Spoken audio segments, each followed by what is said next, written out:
Hello friends, I'm Snigdha Kakkar and this is my YouTube channel Accelerate.ai Careers. So this is the second chapter to my complete playlist for generative AI, targeted to help you start at beginner's level, become acquainted with theoretical as well as practical aspects in this field of generative AI. We'll also do hands-on projects in parallel that will help you learn more in depth and become an expert. Also show off those projects in your resumes. In this particular session, I'm going to address a very specific question I've been getting a lot on LinkedIn messages and at work as well from people who are not data scientists, data engineers, or data analysts, but want to start afresh with generative AI. The question is quite legit, of course, since most of these foundation models, such as BERT, have their APIs readily available, documentation readily available. So, does it make sense to start with machine learning and deep learning, very basic, or first, directly start building applications using these APIs in generative AI? I'm going to address this very specific question in this detailed video. If you are keen to know which path you should follow and why, then please stay tuned until the very end of this video. If you like my sessions, please like this video and subscribe to my channel. If you feel that I should prioritize some other topics or some other essential elements in generative AI, please mention them in the comments. I will take them in the next video. So now, let's address this question straight. Why can I not directly start from application phase on foundation models? Why should I begin from learning fundamentals or machine learning, deep learning, and natural language processing? Why can I not just start, building applications in generative AI? If I speak about machine learning and deep learning, you have to fine tune the model after pre-processing the data. And then comparatively, foundation models where you already have a pre-trained model, its API readily available, documentation readily available, we can directly delve into creating our applications. So one may question, especially spending 5 to 6 months of learning the basics and wonder why invest my time there? Why not directly start from application phase on foundation models? Well, the answer to this question is not straightforward. There is no right or wrong here. It really depends. You would say that it's a consulting answer, but really it depends from person to person. If you tell me, Snigdha, you need to start directly with generative AI task and make the application. I'm a person who enjoys coding and gets hands-on learning. I might be tempted to do that, but I will not do that or advise anyone to do that because my perspective is not just to get on speed on completing task or building an application which is up and running today, but learning from the very basics so that the practical learning stays with me even after the job ends. Even now, in this very changing field, any nuance that comes in my field, in the field of AI and generative AI, I'm able to relate to it.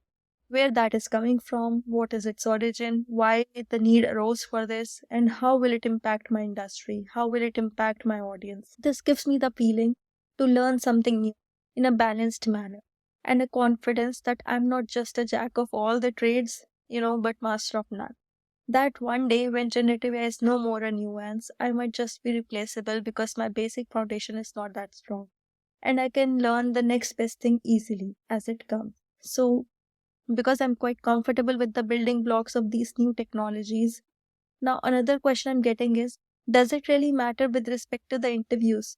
Can I crack an interview if I just do some applications in generative AI? Do we need to start from scratch for cracking the interviews as well? Now, with respect to the interviews, the story is quite different. Even for generative AI roles, your interview rounds and everything would not directly be catered to foundation models, generative AI, or large language models alone. The concept is totally different. For any kind of interviews, it starts from the very fundamentals, the building blocks, and then it eventually progresses towards what kind of projects you have done in the job, what kind of experience you have in the similar role, and so on. So let me talk about different kind of personas. So one persona could be you are really good at coding, you like to explore AI for applications, but you're not really interested in mathematics or statistical background behind those models. For those kind of personas, one can directly delve into generative AI forward. But there is a very big drawback in that as well, especially for interviews. So if you're a good coder, then you can definitely do that. The prerequisite is that you need to be excellent at Python programming for that. With respect to any future LLM or current implementations based off LLM, it requires good Python knowledge and expertise. It's a must. Every library and company is coming up with their own Python SDK. You can access the API, even OpenAI, you just need the API key and can implement of any of the use cases. So I'm not guiding you that you learn the basics for ML, deep learning, but it really depends from person to person. Can definitely go straight head on and build applications. You just need, good coding skills, good Python programming skills, and you can build good applications. But there are other kind of personas who are developers, who are data scientists, who are not just machine learning engineers or data analysts, but who also wonder what is the mathematics or statistics behind certain algorithms, behind certain use cases. And I'm one of those. So, in that case, I would advise you start from the very basic, from the fundamentals.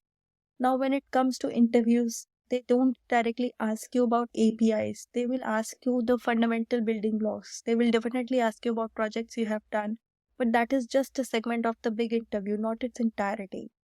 If you do not agree with me here, try yourself interviewing for certain roles or look at podcasts of people who have made it successfully in this field. They have their basics, and that's what differentiates them from the crowd during the interview specifically. The reason why I'm stressing this fact and have made it specific video is because people might have been starting their careers right now in data science and ML, and there is a huge hype for generative AI, and they might be tempted to leave everything else and then start with generative AI. They'll really be tempted to directly jump in building applications, and it is quite easier with LLMs, to be frank. Just get an API key and start with the reference Python code on their documentations.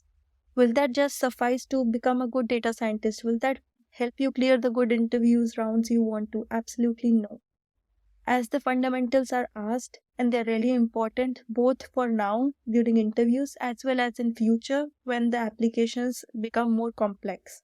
In fact, when you have entered the companies, there, if a project is starting from scratch, you might find it really difficult to justify your techniques and stance if you do not have your basics very strong. So if you get a job description that is specifically catered to generative AI, then also it is very likely that the interview will have some parts of basic NLP. If you agree or disagree with me, please put your thoughts in the comments here. I would like to know your point of views as well. If you like my lessons, please like this video and subscribe my channel. If you feel that I should prioritize some other topic, some other essential, element for generative AI, please mention them in the comments and let us begin our learning journey in this field of generative AI together. Thank you.